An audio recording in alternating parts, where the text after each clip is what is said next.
Hello friends, welcome to traditional food kitchen. இன்றைக்கி நம்ம கிச்சனில் ஒரு சுவையான முருங்கைக்கீரை பொரியல் தான் செய்ய போகிறோம். இந்த மாதிரி நீங்கள் செஞ்சு கொடுத்தீங்க அப்படின்னா முருங்கைக்கீரை வேண்டான்னு ஒதுக்குறவங்க கூட நல்லா விரும்பி சாப்பிடுவாங்க. அவ்வளோ ஒரு டேஸ்ட்டாக இருக்கும். வாங்க இப்போ எப்படி செய்யலான்னு பார்க்கலாம். முருங்கைக்கீரை பொரியல் பண்ணுறதுக்கு ஒரு 3 கைப்பிடி அளவு நான் முருங்கைக்கீரை எடுத்து வச்சுருக்கேங்க. இது அப்படியே இருக்கட்டும். இப்போ ஒரு மிக்ஸி ஜார் எடுத்து வச்சுருக்கேன். அதில் 1/4 கப் அளவு வறுத்த தோல் நீக்கிய வேர்க்கடலை, பாருங்கள், வறுத்த வேர்க்கடலை நல்லா தோல்லாம் நீக்கிட்டு வச்சுருக்கேன். இப்போ இந்த மிக்ஸி ஜாரில் சேர்த்து இதை அப்படியே கொரன்னு அரைச்சி எடுத்துகிட்டு வந்துடலாம். பாருங்கள், இந்த மாதிரி கொஞ்சம் கொரப்பாக அரைச்சிக்கோங்க. இப்போ இதை ஒரு பிளேட்டில் மாற்றி வச்சிடலாம்.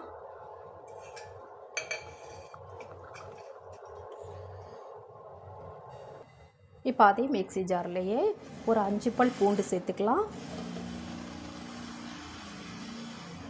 3 வரமிளகாய்,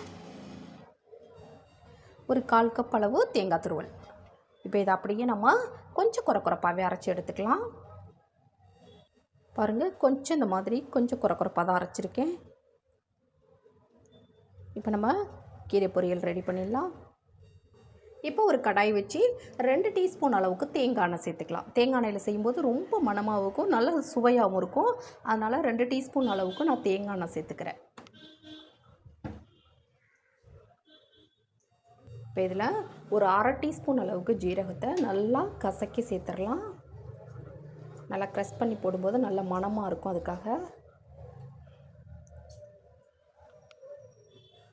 இப்போ இது கூட ஒரு கைப்பிடி அளவு சின்ன வெங்காயம் கட் பண்ணி வச்சுருக்கேன், அதை சேர்த்துடலாம். சின்ன வெங்காயம் ரொம்ப நல்லாயிருக்கும், அதனால் சின்ன வெங்காயம் சேர்த்துக்கிறேன்.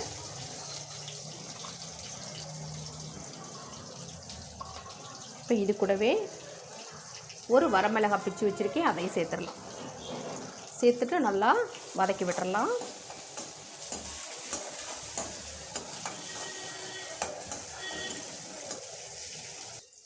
பாருங்கள், வெங்காயம் நல்லா வதங்கி வந்துருச்சு. இந்தளவுக்கு வதங்கினா போதும். இப்போ நம்ம நல்ல கீரையை நல்லா தண்ணியில் ஒரு 2 தடவை நல்லா அலசிட்டு அதுக்கு பிறகு சேர்த்துக்கலாம். நல்லா தண்ணியை வடிச்சிட்டு நான் சேர்த்துக்கிறேன்.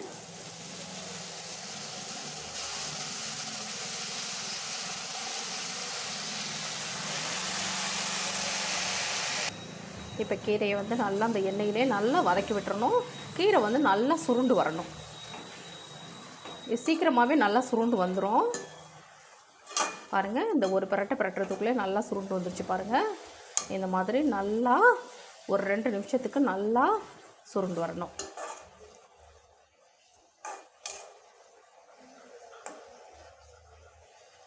பாருங்கள், கீரை நல்லா இந்த மாதிரி சுருண்டு வந்துருச்சு. பாருங்கள், எண்ணெயிலே இந்த மாதிரி சுருண்டு வந்ததுக்கு பிறகு நம்ம எந்த அளவுக்கு உப்பு சேர்க்க போகிறோமோ அந்த உப்பை கொஞ்சமாக தண்ணியில் நல்லா கரைச்சி விட்டுட்டு அதுக்கு பிறகு சேர்த்துக்கோங்க. இப்போ உப்பு தண்ணியை சேர்த்து இப்போ நல்லா கலந்து விட்டுறலாம். இப்போ நம்ம சேர்த்துருக்க தண்ணி நல்லா கொஞ்சம் ட்ரை ஆகிடணும்.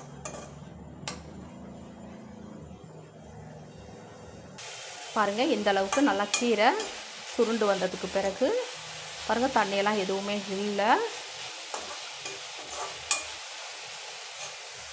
இப்போ நம்ம அரைச்சி வச்சோம் இல்லையா தேங்காய் வரமிளகாய், அதை சேர்த்துடலாம். சேர்த்து நல்லா கலந்து விட்டுறலாம்.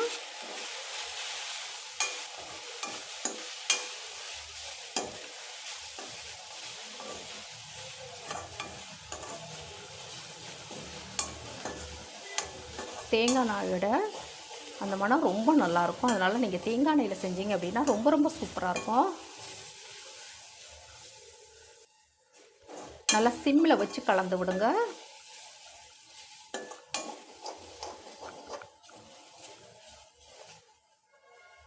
இப்போ நல்லா கலந்து விட்டாச்சு. கலந்து விட்டதுக்கு பிறகு இப்போ நம்ம வேர்க்கடலை பொடி பண்ணோம் இல்லையா, அந்த பொடியை சேர்த்துடலாம்.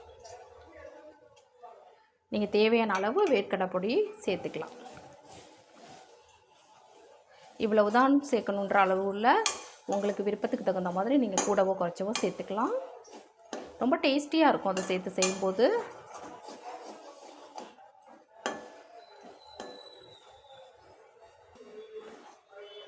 பாருங்கள், சூப்பராக முருங்கைக்கீரை பொரியல் ரெடி ஆகிடுச்சுங்க.